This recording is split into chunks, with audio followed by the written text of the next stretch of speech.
جو کام لوگوں کے سامنے کرنے کو ناپسند کرتے ہو وہ تنہائی میں بھی نہ کیا کرو۔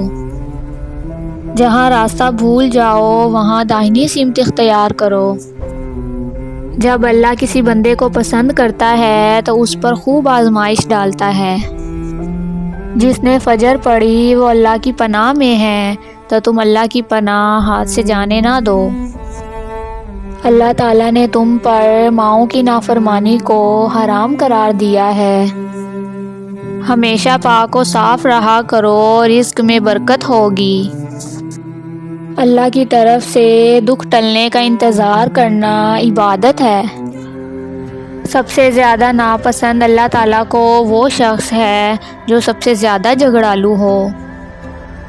جب تم ایسے ہو جاؤ کہ تمہارے غم بڑھ جائیں تو تم ان غموں کو ختم کرنا چاہو تو مجھ پر درود پڑھو۔ وہ مسلمان نہیں ہے جس نے اپنا پیٹ بھر لیا ہو اور اس کا ہمسایہ بھوکا ہو۔